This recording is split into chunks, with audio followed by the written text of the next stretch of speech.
আসসালামু আলাইকুম dear viewers, আশা করি আল্লাহর রহমতে সবাই অনেক ভালো আছেন। স্বাগতম জানাই বেসিক মাইক্রোসফট ওয়ার্ডের নতুন এই পর্বে। আর সবাই অবশ্যই চ্যানেলটি সাবস্ক্রাইব করে রাখবেন এবং পাশে থাকা বেল আইকনটি বাজিয়ে দিবেন। কথা না বাড়িয়ে চলে যাই মূল ভিডিওতে। আর এটি হলো বেসিক মাইক্রোসফট ওয়ার্ডের অষ্টম পর্ব। তো আমি আগের ডকুমেন্টটি আবার ওপেন করে নিলাম। অনেক সময় ডকুমেন্টের মাঝে আমাদেরকে একাধিক কলাম করার প্রয়োজন হয়, অর্থাৎ মাঝে মাঝে আমরা অনেক বই পুস্তক অথবা পত্রিকায় দেখতে পাই বিভিন্ন কলাম। ওই রকম পত্রিকার মতো কলাম করার জন্য আমাকে লেআউটে যেতে হবে প্রথমে, এবং লেআউট ট্যাব থেকে কলামে ক্লিক করতে হবে, এবং এখান থেকে আমি 2টা 3টা অথবা একাধিক কলাম তৈরি করতে পারবো। তো আমি মোর অপশনে ক্লিক করলাম। মোর অপশনে ক্লিক করার পরে কলামের জন্য একটা উইন্ডো খুলে গেল। এখান থেকে আমি চাইলে আমার ইচ্ছা মতো কলাম তৈরি করে নিতে পারবো, এবং এখানে সেটা প্রিভিউ আমি দেখতে পাবো। আমি যদি এখানে 2টি কলাম তৈরি করতে চাই, তাহলে দেখেন এখানে 2টি কলাম তৈরি হয়ে গেছে, 3টা 4টা 5টা, অর্থাৎ আমি যে কয়টি ইচ্ছে সেই কয়টি কলাম তৈরি করতে পারবো। তো আমি আপাতত 2টি কলাম নিচ্ছি। তো আমার ডকুমেন্টে 2টি কলাম তৈরি হয়ে গেল। এবারে আমি এই কলামগুলো কিভাবে কাস্টমাইজ করব। কাস্টমাইজ করার জন্য আমাকে আবারও কলামে যেতে হবে এবং মোর কলামসে যেতে হবে, এবং এখান থেকে আমি যদি 2 ইঞ্চি করে দিই, তাহলে দেখতে পাচ্ছেন আমার এখানে 2 ইঞ্চি হয়ে গেছে এবং এখানেও 2 ইঞ্চি হয়ে গেছে। অর্থাৎ আমার কলামগুলো 2 ইঞ্চি হওয়াতে মাঝখানেও অটোমেটিক্যালি জায়গা নিয়ে নিয়েছে। তো আমি যদি স্পেস যদি কমাতে চাই, তাহলে আমাকে এখান থেকে আমি ইচ্ছে মতো কমিয়ে নিতে পারবো, এবং আমি যদি স্পেস কমাই তাহলে চওড়া অটোমেটিক বেড়ে যাবে, এবং স্পেস বাড়ালে চওড়া অটোমেটিক কমে যাবে। তো আমি এখানে কমিয়ে দিচ্ছি, আমি 0.3 দিয়ে দিচ্ছি এবং এখান থেকে ওকে দিলাম। ওকে দেওয়ার পরে দেখতে পাচ্ছেন 2টি কলামের মাঝখানের অংশ, অর্থাৎ 2টি কলামের মাঝখানের ফাঁকা জায়গা কমে গেল। তো আমি Ctrl Z দিয়ে আবার আগের অবস্থায় ফিরে যাচ্ছি। অনেক সময় আমাদেরকে একটা ডকুমেন্টের মাঝে একটা পেজ হরাইজন্টাল এবং একটা পেজ ভার্টিক্যালি নেওয়ার প্রয়োজন হয়। তো আমরা তো সাধারণত পোর্ট্রেট মোডে কাজ করি, অর্থাৎ পেজগুলো লম্বালম্বি অবস্থায় থাকে। এখন যদি আমার পুরো ডকুমেন্টের মাঝে যে কোনো একটা পেজ ল্যান্ডস্কেপ করার প্রয়োজন হয়, তাহলে কি করব। তো যে কোনো একটা পেজকে আড়াআড়ি করার জন্য প্রথমে আমি যে পেজটি আড়াআড়ি করতে চাই সেই পেজে যাব। তো যেই পেজটি আমি আড়াআড়ি করতে চাই সেই পেজের শুরুতে ক্লিক করব, অর্থাৎ একদম সামনে ক্লিক করব। সামনে ক্লিক করার পরে আমি পেজ সেটআপে যাব। পেজ সেটআপে যাওয়ার পরে ওরিয়েন্টেশন থেকে ল্যান্ডস্কেপ করে দিলাম।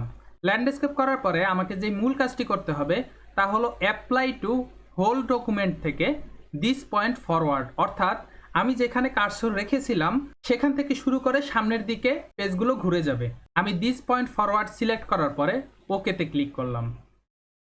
তো দেখতে পাচ্ছেন আমার পেজটি আড়াআড়ি হয়ে গেল। এখন আমি যদি আরেকটি নিচে নিউ পেজ নেই এবং আগের মতনই যদি পোর্ট্রেট মোডে আনতে চাই, সেম ভাবে আমি পোর্ট্রেট করে দিব এবং দিস সেকশনটাকে দিস পয়েন্ট ফরওয়ার্ড সিলেক্ট করার পরে ওকেতে ক্লিক করব। তো দেখতে পাচ্ছেন আমার মাঝখানের একটি পেজ ল্যান্ডস্কেপ হয়ে গেছে এবং বাকি সবগুলো পেজ পোর্ট্রেট মোডে আছে।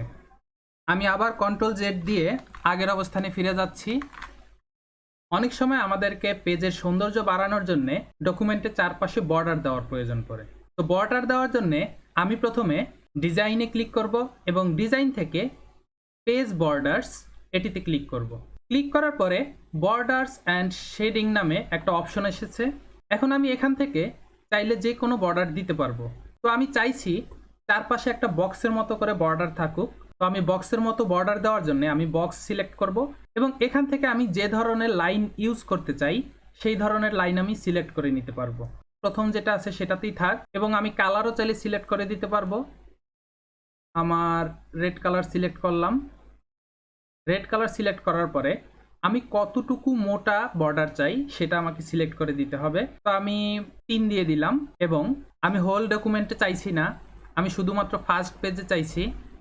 তো আমি this section first page only, শুধুমাত্র প্রথম পেজে চাইছি, এই জন্য প্রথম পেজ সিলেক্ট করব এবং ওকেতে ক্লিক করব।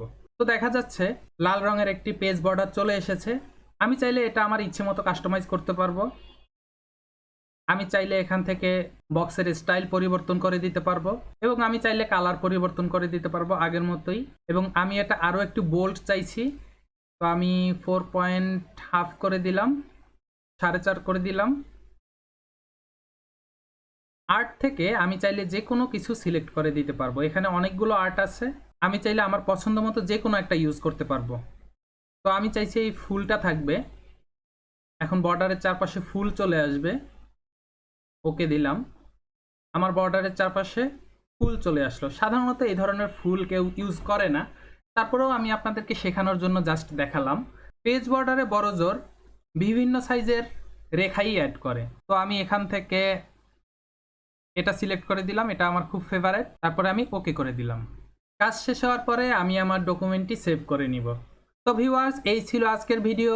আবার হাজির হব পরের পর্ব নিয়ে। সেই পর্যন্ত সবাই ভালো থাকুন, সুস্থ থাকুন এবং বেশি বেশি প্র্যাকটিস করুন। আর যাওয়ার আগে অবশ্যই আমার চ্যানেলটি সাবস্ক্রাইব করবেন। সবার সুস্বাস্থ্য কামনায় আল্লাহ হাফেজ।